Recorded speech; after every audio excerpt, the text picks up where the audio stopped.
and brethren, we will be talking about this, and the verse ang ating reference is when Jesus Christ mentioned in Matthew chapter 5, and that is from verse number 6.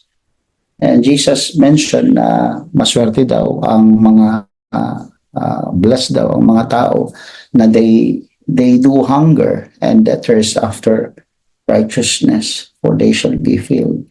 So that will be our text for tonight, mga kapatid. And again, the title will be Longing for Righteousness. Now, to begin, mga kapatid, the word righteousness as mentioned dito, mga kapatid, is the meaning or the very root word righteousness. The word righteousness, its root word, mga kapatid, and its root meaning is about the state of being approved of God. So, the word righteousness, ang salitang katuwiran, ito ang ibig sabihin nito ay ikaw ay approve ng Diyos. So, ang approval ay nasa Diyos. When we talk about righteousness, pag pinag-usapan ay katuwiran ng Diyos at katuwiran ng tao, maaring ang katuwiran ng tao approve ng tao. Pero pag sinabing katuwiran ng Diyos, ang nagbibigay ng approval niyan ay ang Diyos. Kaya magkaiba ang katuwiran ng tao at ang katuwiran ng Diyos. Kaya pag ginamit natin ang salitang katuwiran, the first thing to know is kanino natin siya ina-apply? Anong konteksto ng salitang katuwiran? Bakit mo siya ginagamit? Kaya pag sinabi natin, ang Diyos ay sumasa akin at ang kanyang katuwiran ay sumasa akin, ibig sabihin, ikaw ay approve ng Panginoon. So, alam naman natin mga kapatid na before we can be approved by God, bago tayo maaprubahan ng Panginoon, there are series and things to consider, principles to consider before we can declare that we are approved by God. So, in the synonyms, it can be like integrity, virtue, or purity of life. So, purity of life is part of righteousness of God. Actually, the Bible says that we don't have righteousness. Yan ang declared ng Panginoon. We don't have righteousness. But the righteousness of God was imputed to men. Ano ibig sabihin nun? Yung righteousness ng tao, hindi pumapasa sa standard ng Panginoon.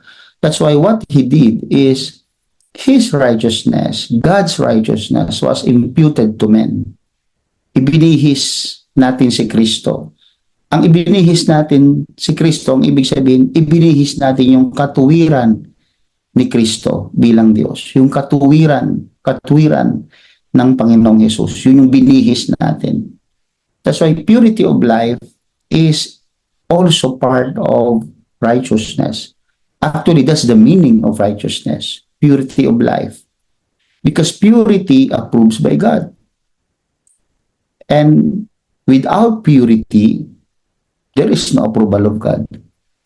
Correctness of thinking, correctness of feeling, and acting, yung pagkilos, pag-iisip, pakiramdam, kasama yan sa pagiging matuwid, kasama yan sa salitang righteousness, the meaning of righteousness.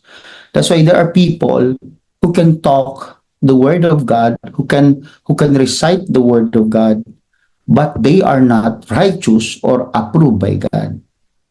Di ba anong sabi ng Hebrews chapter ng Romans chapter 12 verse 1, I beseech you therefore, brethren, by the mercies of God, that you present your bodies as a living sacrifice, holy and acceptable to God. And be not conformed to this world, but be transformed by the renewing of mind, that you may prove what is that good and perfect will of God. So the approval of God, based on what? Based on the righteousness we live, based on the holiness we live. Diba? Beseech you therefore, brethren, by the mercies of God, that you present your bodies as a living sacrifice, holy. So holiness is a part of righteousness. Actually, you cannot define righteousness without holiness. So purity of life ay nandun yun. Kaya may mga tao na they can recite the word of God, they can actually preach the word of God, they can actually recite it, pero the approval of it will not be coming from men. Maring ang tao pumalakpak sa iyo, maring ang tao matuwa sa iyo dahil sa sinabi mo, pero again, at the end of the day, it's God who will approve. It is God who will say, yes, you are pure, you are approved.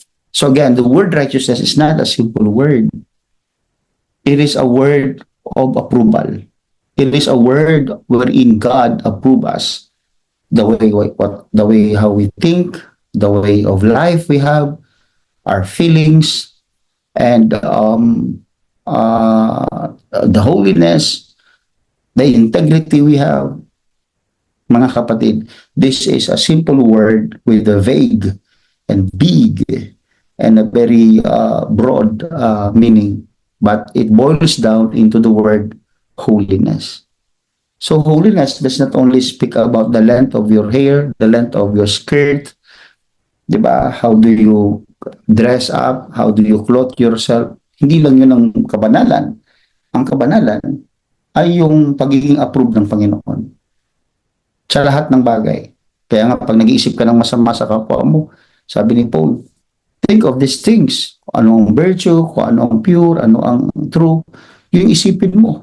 And that's part of righteousness. And what is that? It boils down to holiness. Kaya pag sinabing holiness, that's being righteous. At pag sinabing righteous, you're approved of God. Kaya ang problema sa mundo natin ngayon, mga kapatid, is actually, it's not the sickness, but sin. We do not live in a sick society, but we are live in a sinful society. Ano ba sabi ng Romans chapter 3, mga kapatid? For all have sinned and come short of the glory of God. Hindi naman sinabi ng Bible na for all have sick. Diba? Hindi naman sinabi ng Biblia lahat ay may sakit. Ang sinabi for all have sinned. Lahat may kasalanan. All. Hindi sinabing sick o may sakit. Pero ang kasalanan, ito'y nagpuproduce ng karamdaman. Ito'y nagpuproduce ng takot.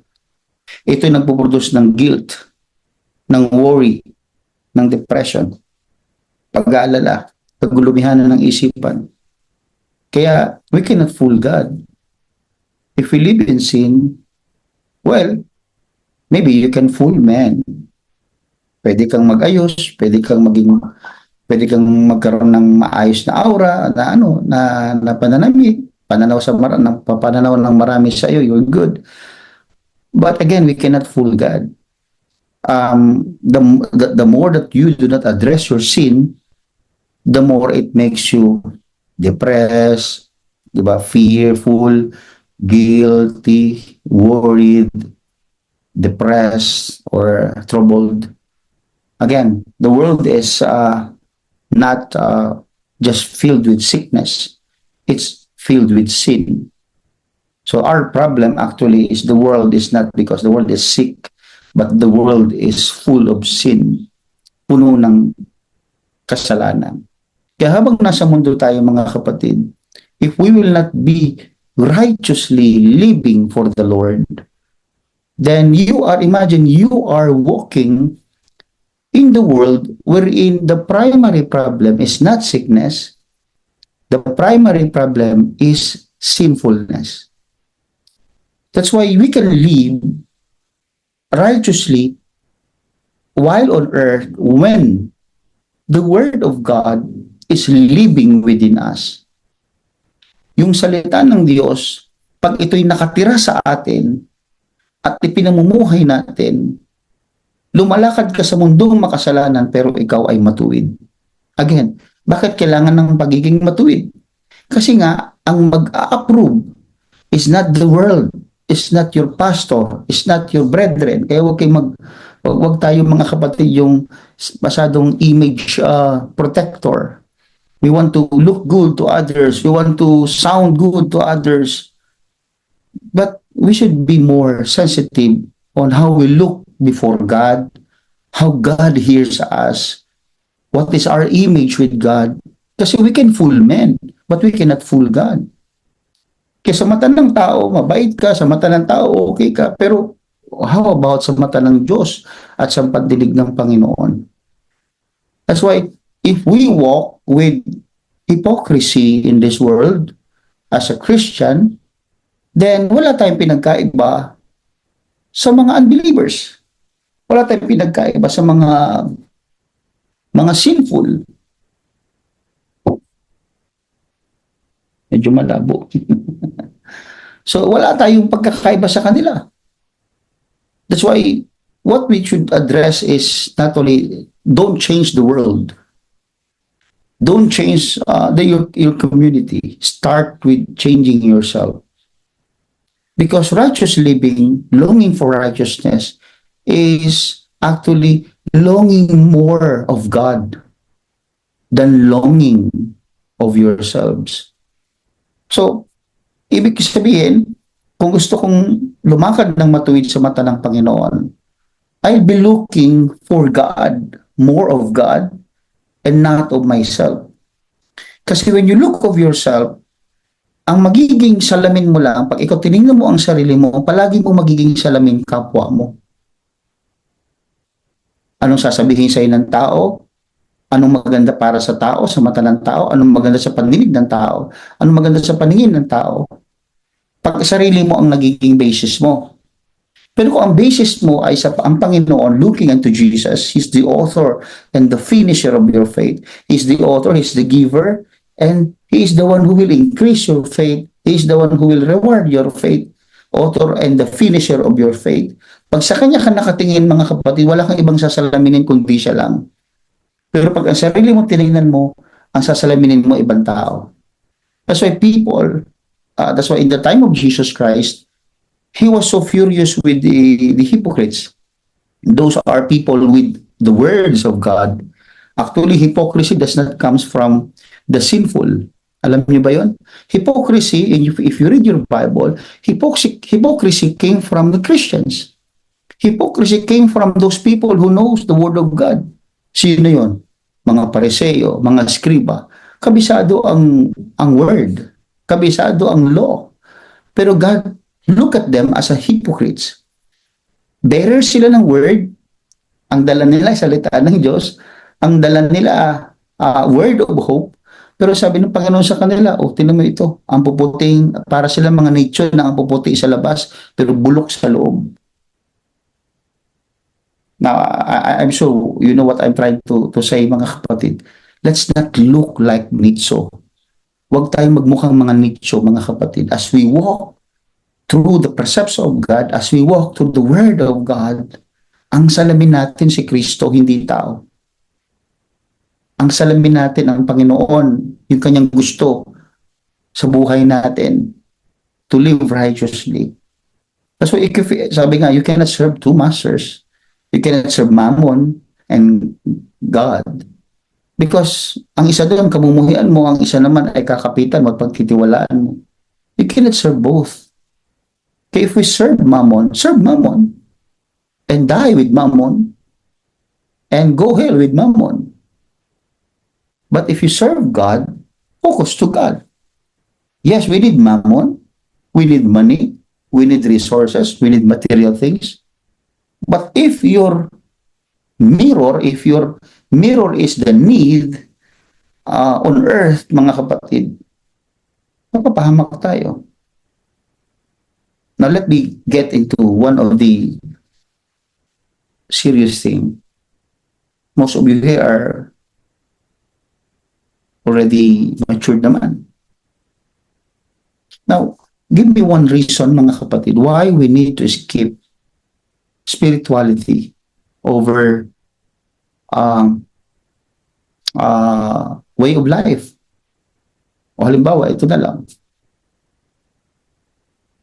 Paghahanap buhay. Ako, mga kapatid, naghahanap buhay. Kayo naghahanap buhay. Pero kung ang paghahanap buhay natin ay magiging dahilan para ah, maging mababaw ang ating paglilingkod sa Panginoon.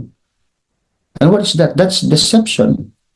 Minsan yung weight, yung bigat ng responsibility, ginagawan responsibility to feed the family, responsibility to give the needs of the family, ay nagiging rason para hindi tayo maging spiritual.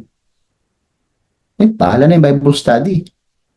Nagtatrabaho ako Sorry sa mga nagtatrabaho na hindi umaattend ng Bible study, but this is not for you. But if you will take this as for you, then good for you. Kasi minsan, wala akong oras dyan. Pero tignan mo, hindi naman totoong walang oras. You have the choice. Meron ka namang kalayaan to do it, but sometimes we use it as a scapegoat. For what? For less spirituality. Dahil lang gusto natin mabawasan ang ating spiritualidad, humahanap tayo ng masisisi natin sa ating kahinaan. Tanggapin mo na sa sarili mo, mahina ka. Ilang yun Tanggapin mo na sa sarili mo, less spirituality ang gusto mo. Tanggapin mo na sa sarili mo, carnal ka, kaya nagagawa mo yun. And don't look and don't blame things on this earth, on this world, para lamang maging tunog matuwid ka. O tunog matuwid tayo. Don't do that. Alam ng Diyos ang lahat ng dahilan, mga kapatid. Kaya I'm trying to be frank, mga kapatid, as a pastor. That's my observation. Pero pagdating sa birthday yan, piyestahan, kung ano-anong mga happenings, mga party dito, party doon, alam niyo yung mga kapatid, parang we have all the reasons to go there. We have all the reasons not to be absent sa ganung mga bagay. Kasi minsan lang, bakasyon dito, bakasyon doon. Hindi ko sinasabing bawal yung mga bagay na yun. Ang sinasabi ko, try to mirror yourself to the Word of God and not on this world. Because the more you do it, the more that sin lieth at the door of your life. Palaging nasa pintuan ng buhay mo ang kasalanan. Kaya we talk about righteousness. This is the righteousness. Because righteousness is being approved by God. Ang pagiging matuwid ay approval ng Diyos, hindi approval ng tao. O ikaw, umattend ka ng Christmas party natin, umattend ka ng ating okay ka, magaling kang makisama, tunog masarap sa tenga, buti pa ito si nakikisama. Ang saya-saya ng puso natin, mga kapatid, kasi nakikisama tayo sa kanila. Pero paano naman yung pakikisama sa Panginoon? Again, being righteous is being approved by God. And let us not be infants anymore. Let us not be babies in the faith, mga kapatid. Wherein hindi natin alam mo, hindi ko naman alam yun Hindi mo maluloko ang sarili mo. Ikaw ang nakakaalam nun. Whether you know these precepts, these principles of the Lord or hindi. Kaya mga kapatid, problem with this world is not sickness, but sinfulness. So the more you give yourself to this world, then the more you're not just sick, but the more that you are sinful. That's why men are always longing for something. Naalala niyo, mga kapatid, yung rich young ruler? Anong hinangad niya? Anong longing niya? Walang iba kundi richness, the wealth ng mundo, pera, karangalan, katanyagan. Hindi masama yon. Ang masama is yung minahal mo na yung katanyagan, minahal mo na yung pera mo, minahal mo na yung katanyagan mo o yung karangalan na sa mundong ito. Ulitin ko, hindi yun masama, hindi pinagbawal ng Diyos yun. Ang pinagbawal ng Diyos is yung affection. Kasi ang Diyos ay silosong Diyos. Hindi yung pera ang ipinagbawal niya. Ang ipinagbawal niya yung pag-ibig mo sa pera. Sapagkat yung pag-ibig ay para sa Kanya lang. Thou shalt love the Lord with all thine heart. You should love the Lord with all your heart. So, ibig sabihin, walang matitira sa iba. What happened to King Nebuchadnezzar? He hungered for the praise of men. So, what happened to him? Trouble. What happened to Demas? He hungered with the present world's system and yung kayang ibigay ng mundo. That's why he was able to, forget Timothy, forget Paul. Iniwan niya yung ministry niya because of the worldliness. That is recorded in 2 Timothy chapter 4. Ano yun? Ang nag-anyaya kay Demas para iwan ng ministeryo ay ang kamunduhan. Men are always looking or longing for something. What do we long for, brethren? What do we long for? As we serve the Lord, dapat mas lalong lumalalim yung desire natin about God. Hindi bumababaw. Hindi, sanay naman ako sa Bible study. Weekly naman yan eh. Nandiyan naman yan weekly, hindi nawawala eh. And why is it being done weekly? Now, tell me, what's the answer? Bakit ginagawa ito weekly? Ba't hindi na lang once a month? Ba't hindi na lang quarterly? Bakit weekly talaga natin ginagawa ang pag-aaral ng salita ng Panginoon? It is because God wants us to long more. Because this is the only thing that can feed our soul. If you believe that you are a spiritual man, if you are created according to the image of God, and God is a spirit, and there is a portion of you that you are a spirit, that's why we called ourselves as a soul. Ang tawag sa atin ay kaluluwa, because kaluluwa is eternal. Just like God, the image of God is eternal. So our image is also eternal. Ano ang pagkain ng eternal? The eternal things then. Yung kinakain mo nga ito, kahit gano'ng kasarap ang ulam mo ngayong gabi, kinabukasan, pagdating sa tiyan mo niyan, bulok yan, ilalabas mo rin yan ng bulok eh. So, hindi tumatagal yan sa tiyan mo. Pero pagkain ng kaluluwa natin, kung tayo eternal being, di ang pagkain din natin external. Ano bang eternal? Only the word of God. Heaven and earth shall pass away, but my word will not pass away. Eternal lang word. So yung pagkain ng eternal tayo, na eternal being. So let us long for yung totoo, yung tamang tayo. Well, if you are not yet convinced that you are eternal in nature, well, that's the reason why you don't long for eternal things. Ang palagi nating nakikita, the Bible is not just an evidence, a document proving that God is true and real. No, hindi lamang yun. But the Bible is also a record and a document to tell us that there is hell. That there are people who choose not to be eternal, who choose not to be spiritual rather, and they ended up trouble. They ended up wrong and troubled. Ang Biblia ay record hindi lamang tungkol sa Diyos. Ang Biblia ay record din ng mga tao na hindi tumanggap sa Diyos. So, mga kapatid, we're created according to the image of God as mentioned. And that image includes eternal in nature as I mentioned.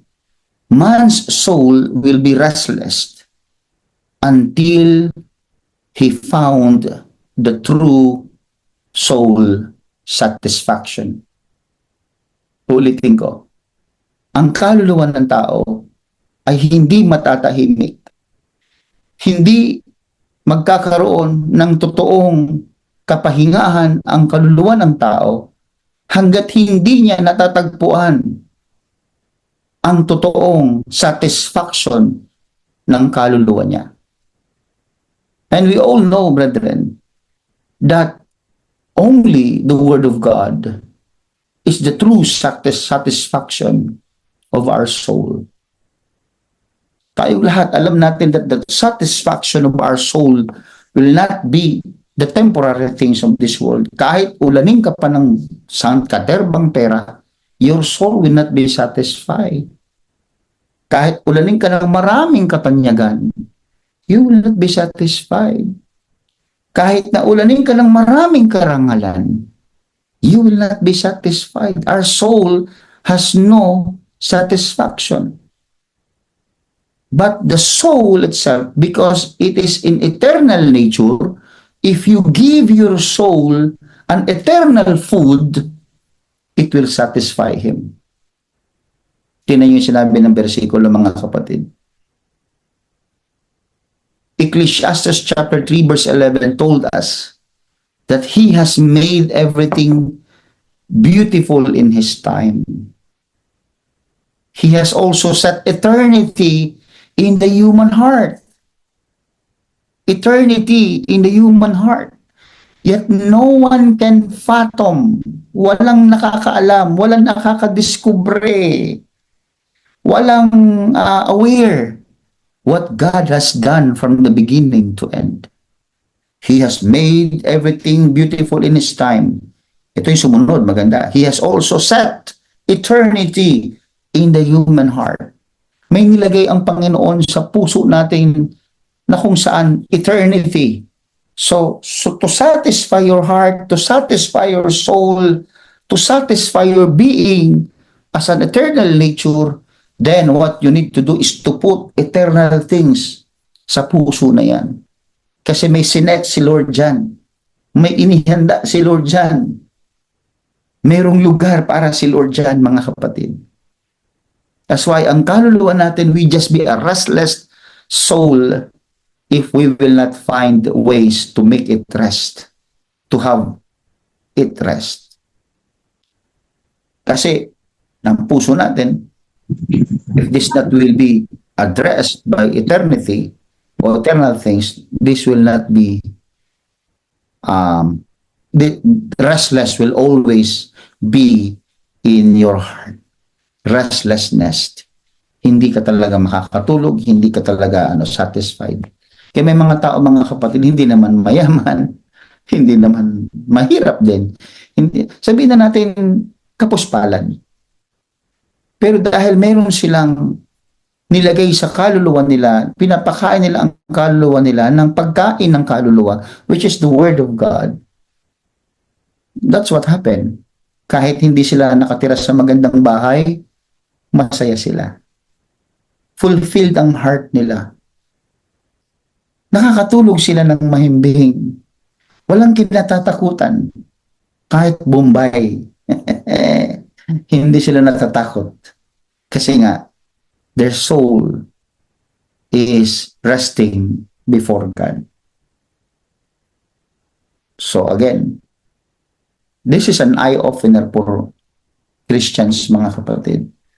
Let us not just be contented with the singing on Sunday, worshiping on Sunday, crying on Sunday, jumping on Sunday, be excited on Sunday. We have found all of you listening right now, alam kong alam yung sinasabi ko. Life is not just only on Sunday. Ang totoong buhay natin, madidiskubre mula Lunes hanggang Sabado. Kaya wag nating gawing ang linggo na linggo ng impokrito. Sakit mo naman magsalita, Pastor. It's true. It's God, amen. It's true. It's God's day. It's the first day of the week. It's a day wherein we can celebrate the goodness of God. It's not to celebrate our hypocrisy. This is to celebrate the goodness of God. Ano, bakit goodness? Kasi mula Lunes hanggang Sabado, despite of all the sinful system ng mundong ito, despite of the temptations of the enemies, despite of the distractions to your faith, what did you did? Anong ginawa mo? You make yourself righteous, approved by God. Ayaw ng Panginoon ito, hindi ko to gagawin. Hindi to maganda sa paningin ng Panginoon, hindi ko to gagawin. Ayaw ng Diyos ng ganito, hindi ko to gagawin. Tiniis mo yun for the Monday down to Saturday, and then here comes Sunday. It's your day to celebrate. God, thank you. I survived for the entire week. I am not an hypocrite. Wow. Alam niyo mga kapatid, why I sound this like parang gusto naman, ang bigat naman yan. Well, for me, sorry, but I'm not saying sorry because I'm preaching this. I'm just being sorry because maybe tonight you hear me preach or teaching like this. It's because I love you. It's because I love the souls. And I don't want to be a pastor of hypocrites. One day when the trumpet will sound, I will be facing the Lord and presenting the church to Him. And I don't want God will tell me, you are a hypocrite pastor because you pastored hypocrite people. You have all the opportunity to teach them what is true. You have your observations.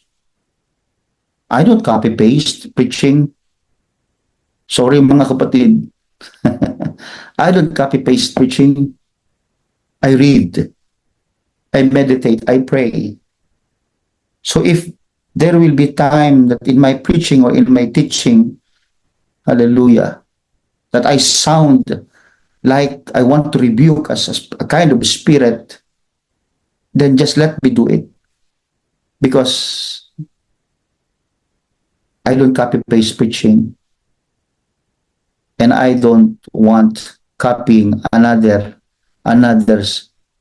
pastor's preaching. This is the church that God asked me to be a steward. Sama-sama tayo sa impyerno yan kung hindi naman natin may tutuwid yan. Or maybe not hell, sige. Okay, let's not include hell sa usapan. Sige. Pero you will wonder one day, pagdating doon sa langit, siguro, Pastor, bakit sila maraming reward, tayo iilan lang? Sabihin ko naman, okay lang, basta nasa langit naman na tayo. Pero again, wala naman ng kumparahan doon, wala naman ng inggitan doon. Pero ang gusto kong sabihin is, you don't deserve that. And I don't either deserve not to receive rewards from God.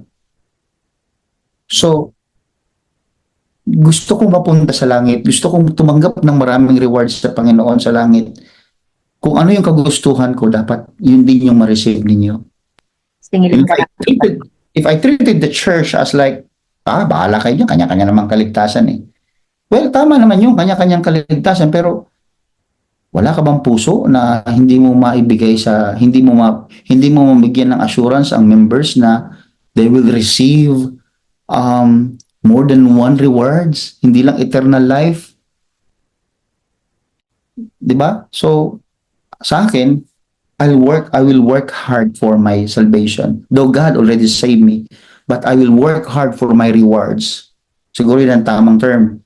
I will work hard for my rewards because hindi nakasama sa equation ang salvation. I already accepted the Lord. I baptized in the name of Jesus. I spoke with tongues. The Spirit of the Lord is within me. So maybe I'm working, what I'm working right now, working out right now is the rewards of God into my life when I face the Lord in judgment. So, ganoon din sa inyo. That's why let us not feed our soul with carnalities. bigyan natin si Lord, mga kapatid, ng reason for us to be a recipient of His rewards. Pinangako niya yun mga kapatid. Kaya nga there is something innate with us that can only be satisfied by eternity. Sana wag natin itong kalimutan mga kapatid, no? Minsan hindi pa natin nakakalimutan yung napapanood natin sa TikTok eh. Pero yung pangaral sa simbahan, nakakalimutan natin. Lalo pag tinatamaan tayo, ayaw na natin ulit-ulitin pa. Pag tinatamaan tayo, ayaw na natin tandaan. Pero pag tayo nakikiliti sa ating mga pandinig, naku, tandang-tandaan natin mga kapatid. Pero a rebuke is also a message. Ulitin ko, a rebuke is also a message. Ang pagre-rebuke at pagtutuwid ay kasama rin sa mensahe. The Word of God is there to rebuke us. There is something within us that can only be satisfied by eternity. You can try all that can satisfy you while on earth, but you will not succeed. You will fail. Kasi mayroong nasa puso natin na eternity lang ang makapagsasatisfy. That's why we go to church. That's why men need God. We need God. Because God is not bound by this world. We need Him to be with us. Bakit kaya ang Diyos pinili na ang maging templo ay tayo? At hindi lang ang physical na templo? Bakit ang kaluluwa natin, bakit tayo bilang tao ay pinili ng Diyos maging templo? Siguro ang sagot mga kapatid, dahil meron nga sa atin, sa pagiging tao natin, that can only be satisfied by eternity. Hanggat ang Diyos hindi pumapasok diyan, hindi magiging satisfied ang buhay ng tao. Hindi magiging satisfied ang buhay ng isang Christian hanggat wala si Kristo diyan sa loob na yan. Kaya 'di ba, nung tayo ay hindi pa naman nananampalataya sa Panginoon, we can always hear na, oh, I accept you Lord in my heart as my Savior and Lord. 'Di ba? Bakit I accept you in my heart? I accept you. Bakit I accept you? Bakit kinakailangan sabihin mo 'yon? Now, may mas malalim na dahilan. Kasi merong sa pagkatao natin na tanging nabibigyan lamang na satisfaction ay sa pamamagitan ng eternidad. And our soul are eternal. Ang ating kaluluwa ay eternal. At ang Diyos natin ay eternal. Kaya siya pumapasok sa ating kaluluwa kasi yun lang ang magbibigay ng satisfaction sa ating kaluluwa. Without God, we can do nothing. I'm sure now you can connect the dots na. Kaya pala niya sinabi yun. Without me, you can do nothing. Yes. Because all what we are going to do will be failed or failure. Because success is only through God. Kaya nga sabi ni Isaiah bakit kayo, hindi nyo ba, sinabi ni Isaiah mga kapatid, inyong suriing maigi. Somebody read? Pwede ba? May magbasa nito? Isaiah 55:2. Can somebody read? Isaiah 55:2. Why spend money on what is not bread, and your labor on what does not satisfy? Listen to me, and eat what is good, and you will delight in the richest of fare. Oh, why spend on things that does not really satisfy your soul? Yun yung ibig niya sabihin Bakit ka gagastos ng pera na hindi naman magsasatisfy ng soul mo? Why spend all your strength, lahat ng lakas mo, ubusin mo na doon sa mga bagay na hindi nga makapagbigay ng pahinga sa kaluluwa mo? Kaya iba, punta tayo sa ganito para alam mo makapag-unwind. Pagdating doon, di naman din nakapag-unwind. Bilhin natin to kasi para masatisfy. Alam mo na yun, regaluhan mo yung sarili mo ng ganito. Para naman sumaya, deserve mo yan. O, tama naman yun. Pero tanong, nakontento ba? Hindi rin. Punta tayo sa ganito, punta tayo sa gano'n, bilhin natin ito, magpagawa tayo ng ganito. Bandang huli, hindi pa rin satisfied yung soul niya. Restless pa rin yung soul niya. That's why God said, eat what is good. Good for what? Good for your soul. Eat what is good and you will delight in the riches of fair. Yung fairness, yung karamihan, mangingibabaw, yung iyong satisfaction sa lahat ng bagay. Eat what is beneficial for you. Sabi ni Isaiah, sabi ng Panginoon through Prophet Isaiah, kumain ka na kung ano yung makapagbibigay sa iyo ng benefit. Especially sa kaluluwa mo. So brethren, this is something that God is telling us tonight. Let us feed our soul with the food that will satisfy and benefit us. Kung yung galit, hindi naman magbe-benefit sa'yo sa kaluluwa mo, bakit hanggang ngayon kinakain mo yung galit? Yung bitterness, sama ng loob, well, we have all the reasons and justifications. Pero sa Panginoon, pag sinabing hindi pwede, hindi pwede. Regardless kung gaano kasama ang ginawa ng taong yan sa iyo. Pag sinabi ng Panginoon, hindi ka papasok sa langit na yung may mga spots and blemish, hindi mo pwede ikatwiran sa Panginoon yan. Lord, sila ang nauna at Lord, sila ang may totoong kasalanan. Hindi natin pwede ikatwiran sa Panginoon yan. O, bakit mo pakakainin ang kaluluwa mo ng mga bagay na hindi naman magbe-benefit? Yun yung point ni Isaiah. O ang point ng Panginoon through Prophet Isaiah. Di ba? So, I know you all aware of this. Sama ng loob, galit, ano pa, paghihinanakit, tampururot, tiso dito, tiso doon. Kung mayroong kang reason na those are righteous for you to have, then go on. Gawin mo, dagdagan mo pa. Pero if you know within yourself that will not benefit you, bakit mo naman yan patatagalin sa puso mo? Kumakain ka ng lason. Bagay yung kaluluwa mo, pinapakain mo ng lason. Kaya sabi ng Panginoon, bakit ka mag-ubos ng pera mo sa hindi naman tinapay? At bakit nag-ubos ka ng lakas mo sa hindi naman magsasatisfy sa iyo? So, ubusin mo na lang yung pera mo, ubusin mo na lang yung lakas mo, ubusin mo na lang yung katalinuhan mo sa mga bagay na makapagsasatisfy sa iyo. Magbe-benefit sa kaluluwa mo. Again, mga kapatid, this is something that we also need to walk upon while on earth. Hindi pa natapos yan ng Panginoon. Kay Jeremiah niya naman sinabi, my people have committed two sins. They have forsaken me. Kinalimutan ng Panginoon. The second is the spring of living water, and have dug their own cisterns, broken cisterns that cannot hold water. Tingnan niyo mga kapatid.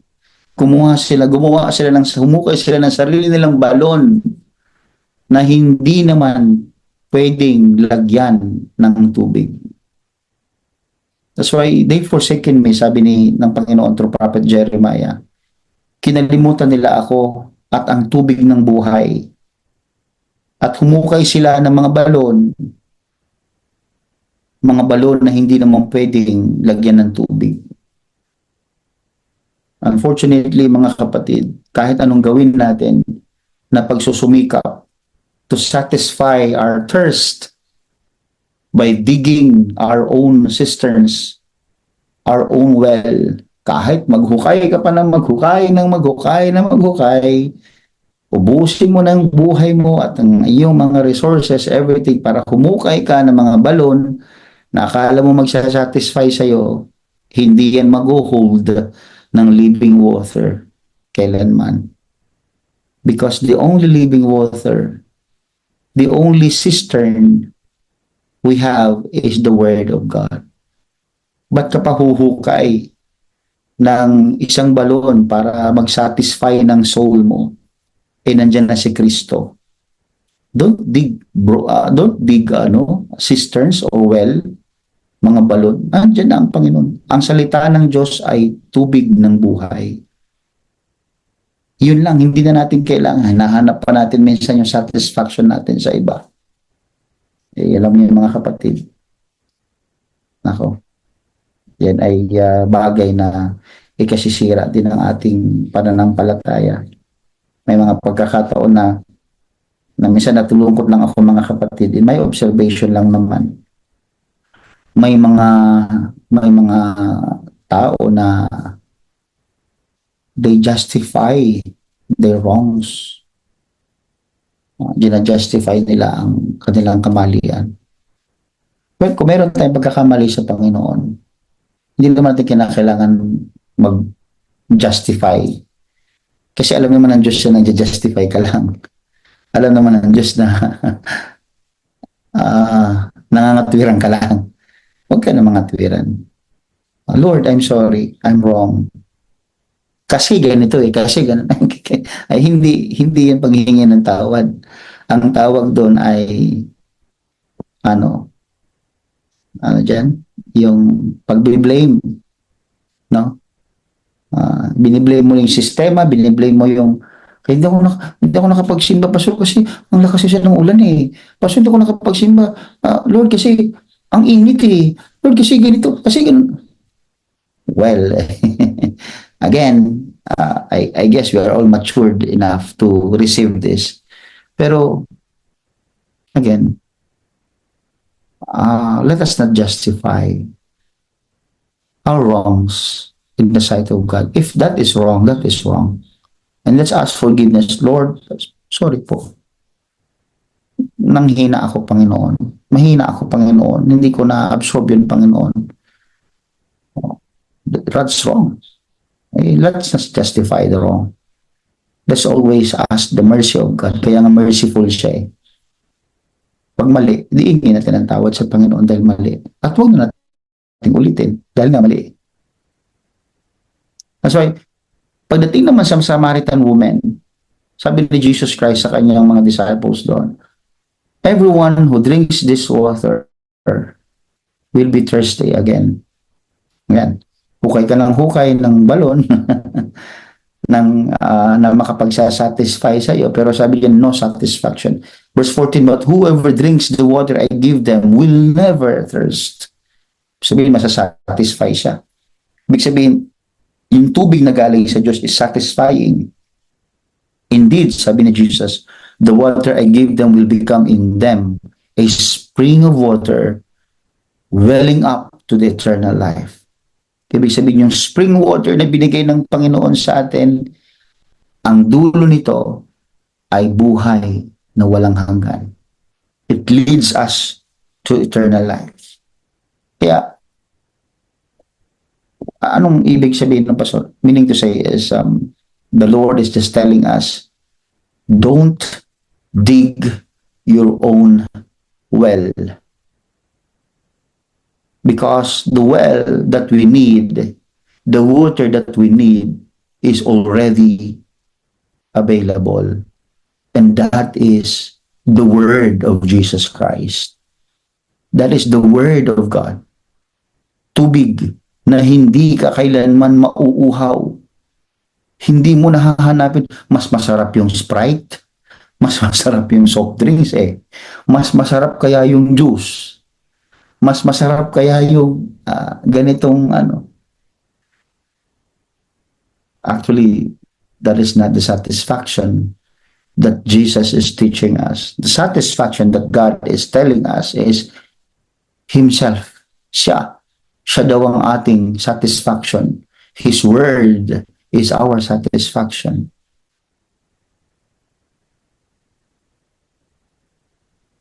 Everybody say amen. Amen. Amen. And Amen. Ay, nako. The longing of men.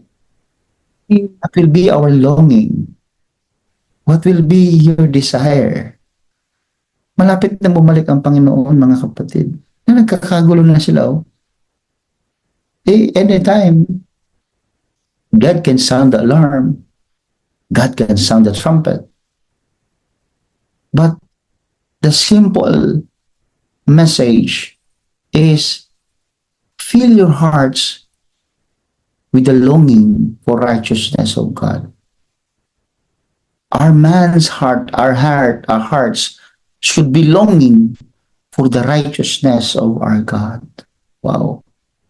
Dapat yun yung dinidesire natin. Again, ulitin ko, hindi ako magsasawang paalala. The word righteousness means approved by God. So anything that your heart will be desiring is the things that approved by God. Approve ba ng Diyos yung suot ko? Approve ba ng Diyos yung ugali ko? Approve ba ng Diyos yung pinupuntahan ko? Approve ba ng Diyos yung rason ko? Diba? Alam niyo mga kapatid, one thing that I learned also in my pastoring for many years in this church, pangit mang sabihin, pero sasabihin ko na rin. Ready ba kayo mga kapatid? man. Amen. In my observation, parang minsan ang Diyos natin hindi na ang Diyos kundi ang pastor na eh.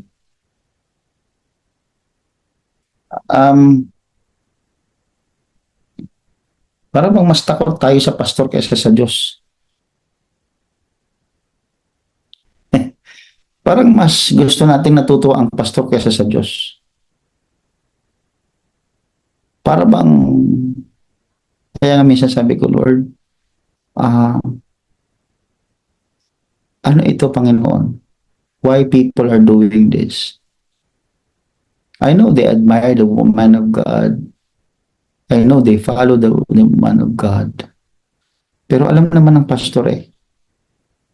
Alam din ng pastor whether you are just doing this because of your compliance as a member of the church, or alam din ng Diyos ito is, if this is purely, alam ng pastor ito, if this is purely coming from you, you just want to honor the man of God, or want to please the man of God, or you don't really care about God.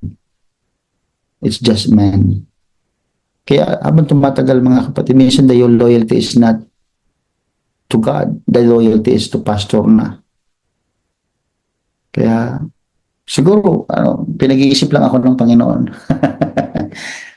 Minsan nag-iisip din ako. May mga tao na ganoon nga, nakikita ko ang problema actually it's not about the word, but it's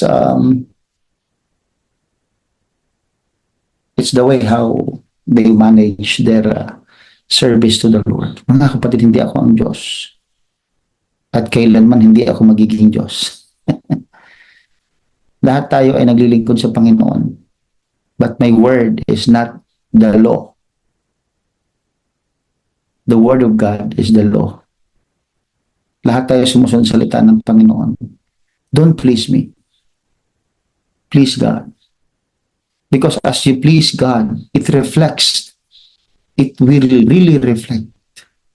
Normal na magre-reflect yon. Your submission, your love to the man of God, your love for the church, your love for the brethren. Mahalaga yung pag-ibig sa kapwa natin, mga kapatid natin. Your passion for the word of God will reflect your passion to help your brothers and sisters. Natural siya. Hindi siya peke. Lalabas siyang natural. Kaya mga kapatid, Siyempre, di maiiwasan. Ako yung nagdadala ng salita ng Panginoon. But that's my observation. And this is not a review, but this is a reminder. Please, don't serve me. Serve God. Because as you serve God, you serve the man of God. Hindi ako ang Diyos. Ang puso natin ay punuin natin ng longing, ng righteousness ng Diyos. Hindi righteousness ng tao. Hindi ng tao, kundi ng Diyos. Again, kung pupunuin mo ang iyong puso ng mga desire patungkol sa righteousness ng Diyos, ibig sabihin, ang puso natin dapat ang laman niyan ay yung mga approve ng Diyos. Mga approve ng Diyos. Bagay na magsasatisfy ng soul mo, yun yung iyong ilalagay sa iyong puso. Nung unang panahon, mga kapatid, ang mga Hudyo, sa panahon ni Jesus Christ, sinusukat nila yung righteousness ng tao by expressions, yung kanilang pananalita, pananamit, yan. At hindi yung inner holiness, kundi yung outward. Diba? Gusto nila yung nilalagay yung katwiran sa parang display. Magsusuot ng, sabi ng Biblia, sabi ni Jesus Christ, nagsusuot sila ng pilakterya, ng mahabang pilakterya, at pinapakita sa tao na nagpipray sila. Meron akong kilala dati, mga kapatid, palaging sinasabi, Pastor, I pray for you. Well, sabi ko, thank you. Nung wala na yung tao, sabi ko, kailangan niya bang sabihin sa akin yun? Na pinagpipray niya ako. Or, natural kong malalaman. By impression, God will tell me that person is praying for you. Somehow, God will make a way na malaman ko na that person is the one praying for me without me knowing. Hindi ko alam, pero nagpipray siya sa akin. Siya yung nagpipray ng needs ko, nagpipray ng wisdom para sa akin, humihingi sa Diyos ng protection para sa kanyang hindi mo na kailangan yun. That's why wag natin ugaliin yun. Oy, pinagpipray kita. Oy, pinagpipray. Hindi ganun. Hindi ito parang pariseyo na we will tell them, we are praying, matuwid kami, ito, suot namin, puting-puti, Alam niyo mga kapatid, we can only understand the Beatitudes, no? If we recall the prevailing standards of righteousness sa panahon ni Jesus Christ. Ang sabi ni Paul sa Romans chapter 14 verse 17, for the kingdom of God is not meat and drink, but righteousness, peace, and joy in the Holy Ghost. Ang kaharian ng Diyos ay hindi sa mga kinakain, hindi pansamantala. The kingdom of God is about righteousness. Ano yung righteousness? Approved by God. Things, principles that are approved by God. Hindi ito ang kaharian ng Diyos is kung ano yung pumapasok sa atin at lumalabas, no? Ang kaharian ng Diyos ay tungkol sa galing sa Diyos na ibinibigay sa atin. Ano yun? Katwiran. Kasi pag sinabing meat and drink, ibig sabihin the things that you eat, the things that you possess, and then it go out. The thing that man possesses, the thing that man did, yan yung, hindi daw yun yung kaharian ng Diyos. Ang kaharian ng Diyos is kung ano yung galing sa Diyos. Ang righteousness, hindi naman galing yan sa tao eh. Wala naman tayo niyan eh. Ang righteousnesses daw natin is filthy as rags. Sabi ng Bible. So ang ginawa ng Panginoon, His righteousness was provided to men, imputed to men. Ibinigay, kaya nga ibinihis natin si Kristo. Ibinihis natin yung katuwiran ni Kristo. The kingdom of God is not, rather is the kingdom of God is the kondisyon ng tao. Righteous, peace, Holy Ghost, Ang estado ng tao yan, di ba? It's a condition of men acceptable to God. Sige, pababawin natin ng konti. Kung ikaw ngayon ay troubled, kung ikaw ngayon ay puno ng galit, ang tawag dyan, state of men. Ibig sabihin kalagayan, kondisyon ng isang tao yan. Kung ikaw ay puno ng galit, puno ng kainisan sa buhay, ibig sabihin ang estado mo ngayon, yung galit. Yung state mo, yun ang condition mo ngayon. The second question is that acceptable to God? Pag sinabi natin, of course, Pastor, hindi. Eh di hindi yan righteousness. O next question, next evaluation. Ako naman ay puno ng pagkukunwari. Kondisyon yun ng tao. The next question is that acceptable to God? Pag sinabi mong, of course, Pastor, hindi. Kita ng Panginoon ang lahat. Alam ng Diyos ang totoo. And that is not righteousness. Therefore, that is not righteousness. Kaya pag sinabing the kingdom of God is not meat and drink but righteousness, ang ibig sabihin nun, yung kondisyon ng buhay natin ngayon, masasabi mo ngayon, ikaw ngayon, nakikinig ka ngayon, ikaw ang nakakaalam whether you are in the kingdom of God or not. Alam mo yan, ikaw ang makakaalam yan. Puno ba ng galit yan, puno ng hindi pagpapatawad, puno ng, ano mo yun? Pag yan ay hindi acceptable sa Panginoon, ikaw ay wala pa sa kaharian ng Diyos. You are not in the kingdom of God yet. But if that heart, but if you, hallelujah, despite of what is happening, your heart is full of love, full of forgiveness, full of compassion, ano pa? And that you are, if that is, tanong, if that is acceptable to the Lord, yes, that is acceptable to God. Then you are in the kingdom of God. Because being in the kingdom is being right to God in your condition. Kung anong kondisyon mo, kung ito'y matuwid sa Panginoon at tama, then nasa kaharian ka ng Panginoon. Kaya ang Panginoon is talking about the condition of our hearts. A heart that is righteous will always be satisfied. A heart that is righteous will find rest. Kaya ang puso, kapag troubled ito, we are not in the kingdom. Because a troubled heart is not acceptable to God. Kaya nga sabi ni Kristo, peace I give you and I leave you peace. Kaya kapayapaan ang iniiwan niya kasi gusto niya tayo ay mabuhay sa kaharian ng Panginoon, hindi sa kaharian ng tao. Tingnan niyo mga kapatid, bakit sinabi ni Jesus Christ itong beatitudes niya ito? Blessed are the poor in spirit. Tandaan niyo, poor in the spirit. Pwede bang may bumasa dyan? Baka tulog na yung mga tinutulogan din. Basa naman kayo dyan, baka para ano, hindi ko kasi kayo nakikita eh. Basa naman para ano, para malaman kung gising pa kayo. Blessed are the poor in spirit, for theirs is the kingdom of heaven. Blessed are they that mourn, for they shall be comforted. Blessed are the meek, for they shall inherit the earth. And blessed are they which do hunger and thirst after righteousness, for they shall be filled. Anong ibig sabihin? Pansinin niyo maigi, yung mga in-underline ko. These are conditions of heart. These are the conditions of heart. Poor in spirit, mourn, meekness, hunger and thirst after righteousness. Kondisyon ng puso yun eh. Diba?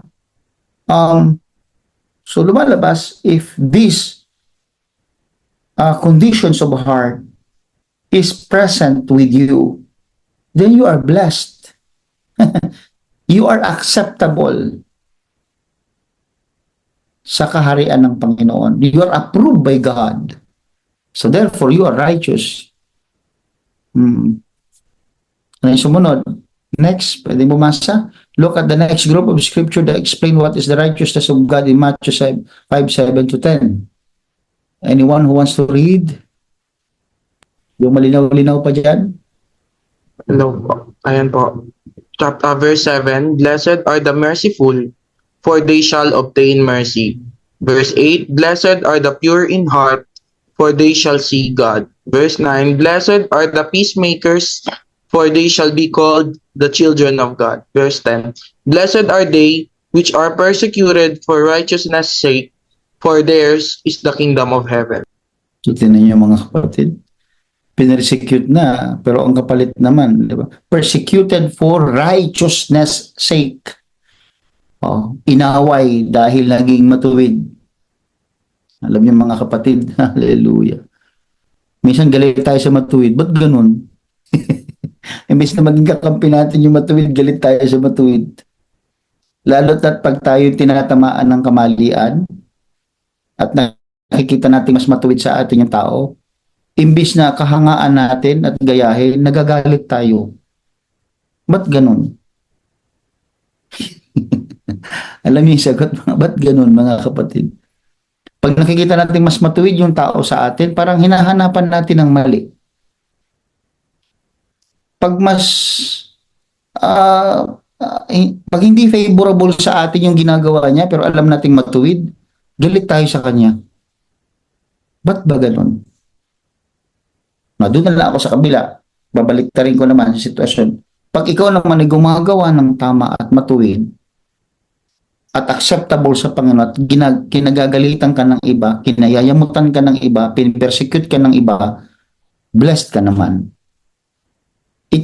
Ikaw, para sa'yo daw ang kaharian ng langit.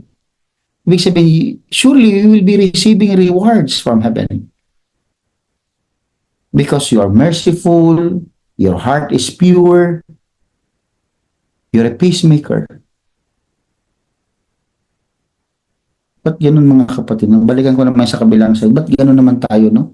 Bakit ba nga ba ganun ang tao? Pag may matuwid sa atin, nagagalit tayo. Diba imbis na lang na, uy, matuwid siya. Sana ako rin.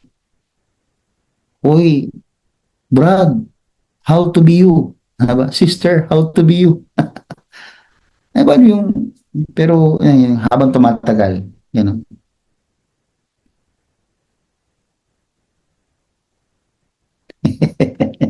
Parang, marami na ako naiisip mga kapatid. Marami ako naiisip. Pero, again,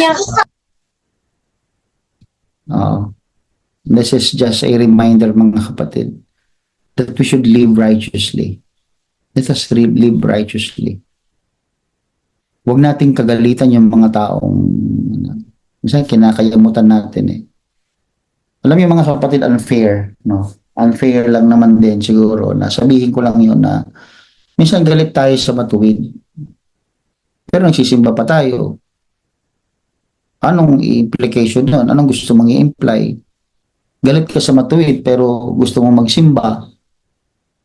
Pag pinapangaral ang katwiran,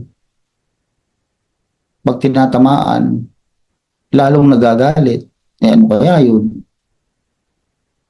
Kaya kung tayo ay mayroong nagiging mas matuwid sa atin, let us admire them. Let us admire them. Huwag natin silang kayamutan. Let's love them. Dapat peacemakers tayo. Peacemaker tayo, kapatid. Kapayapaan ang dala natin mga kapatid. Ay, minsan mga kapatid talaga naisip ko lang bakit ganun. Okay lang na maglihim. Okay.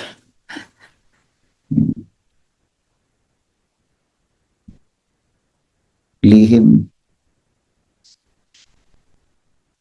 Okay lang na maglihim sa pastor. Wala naman pakialam si pastor. Well, wala naman talaga akong pakialam. Pero minsan mas takot pa tayo sa pastor, sabi ko nga, kaysa sa Diyos. Ngayon kung malaman ko, may magagawa ba ako? Pero I will tell you directly, may magagawa ang Diyos. Ako wala akong magagawa. But God can do something. Kaya ba't kayo sa akin natatakot? Wala naman akong magagawa.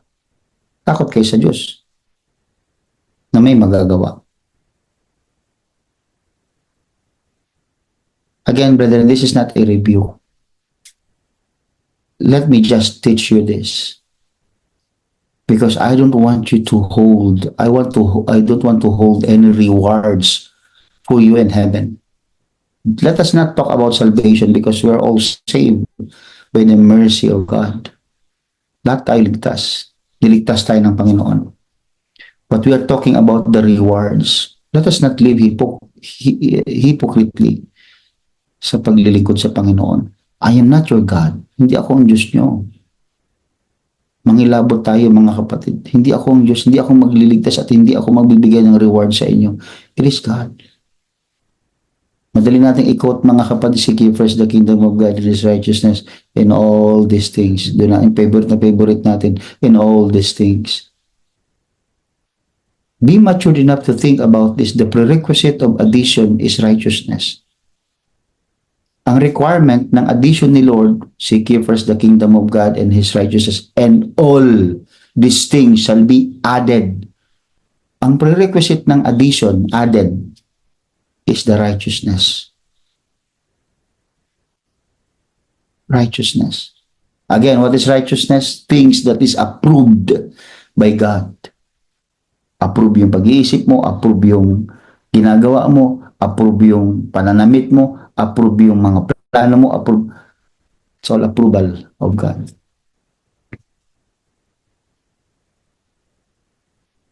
Kaya huwag na tayo magsisisi, mga kapatid ko, sinabi ng 7:21, not everyone that said unto me, Lord, Lord, shall enter into the kingdom of heaven, but he that doeth the will of my Father, which is in heaven. Many will say to me in that day, Lord, Lord, have we not prophesied in thy name? And in thy name have cast out devils, and in thy name done many wonderful works. And then I will profess unto them, I never knew you. You use my name, you use it for healing, you use it for miracle. Sabi ng Panginoon, okay lang yan. Pero I never knew you. Depart from me. I don't want you to be close to me. I don't even want you to be in my heaven. Depart from me, that you work iniquity. Tinan niyo mga kapatid, bakit sinabi niyang these people work iniquity pero ginagamit ang pangalan, di ba? They cast out devils in the name, they prophesy, they preach, di ba? Many wonderful works. Wonderful works, mga miracle, Pero sabi ni Lord, sabi niya, you work iniquity. Bakit niya sinabi yun? Kasi kayang gawin ng Pariseo yan. Kaya nga gawin ng faith healer yan eh. Yung mambabara nga, kaya gawin yan eh. Kasi there is power in the name. Given yun. Whether you are Christian or not, use the name of Jesus. It's powerful. It's given. There's no other name given among men. Ano yung men na yun? Kasama dun yung mga faith healer, kasama dun yung mga kung ano mga pananampalataya. Basta they use the name of the Lord, it's powerful. Pero sabi ng Panginoon, I never knew you. Di ko kayo nakikilala. Umalis kayo sa harapan ko. You work iniquity. You that work iniquity. Bakit? Because righteousness is the prerequisite of addition. Again, mga kapatid, make righteousness as our passion.